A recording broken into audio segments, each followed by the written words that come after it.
Monsieur le Président, cher Emmanuel, Excellences, Mesdames et Messieurs, chers amis, je salue la tenue de cet important événement qu'est le One Ocean Summit et vous remercie de m'avoir invité à y participer. La planète fait face à une triple crise, le dérèglement climatique, la perte de biodiversité et la pollution. L'océan supporte une grande partie de ce fardeau. Il fait office de puits de carbone et de chaleur géants. Par conséquent, l'océan se réchauffe et s'acidifie. La glace polaire fond et les tendances météorologiques mondiales changent. Les écosystèmes océaniques souffrent, tout comme les populations qui en dépendent. Plus de 3 milliards de personnes comptent sur la biodiversité marine et côtière pour leur subsistance. Le nombre d'espèces marines diminue, les récifs de corail meurent, des écosystèmes côtiers sont devenus des décharges d'eau usée et de nutriments, créant de vastes zones mortes. Les déchets plastiques étouffent les mers, la surpêche, les pratiques de pêche destructrices et la pêche illicite non déclarée et non réglementée menacent les réserves de poissons et nous devons changer de cap. Cette année, nous célébrons les 40 ans de la signature de la Convention des Nations Unies sur le droit de la mer. La certitude juridique dans les océans est essentielle.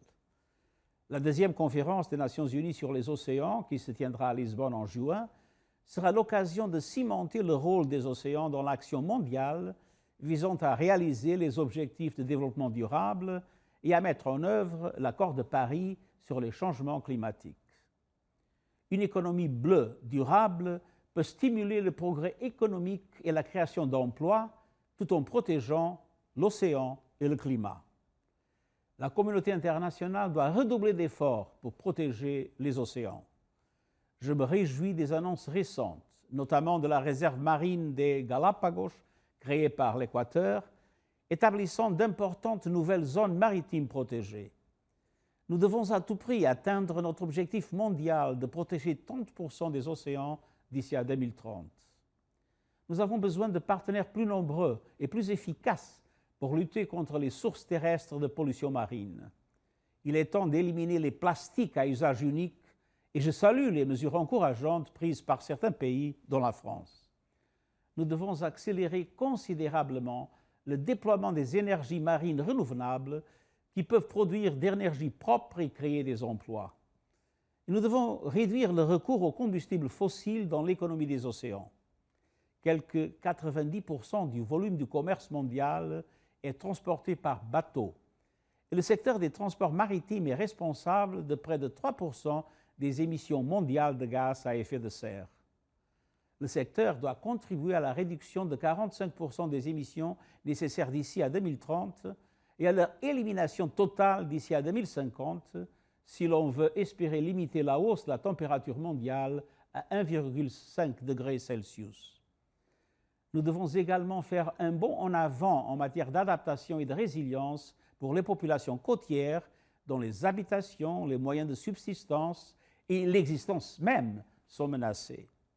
Nous devons tirer parti des possibilités qu'offrent les solutions fondées sur la nature telles que les mangroves et les herbiers marins. Pour promouvoir une économie durable des océans, nous avons besoin de partenariats et d'investissements à l'échelle planétaire. Et nous devons accroître le soutien à l'océanographie afin que nos actions soient fondées sur la connaissance et la compréhension des océans. Trop de choses restent non cartographiées, non observées et inexplorées. En cette décennie des Nations Unies pour les sciences océaniques au service d'un développement durable, tenons notre promesse collective de laisser aux générations futures une planète bleue en bonne santé. Je vous remercie.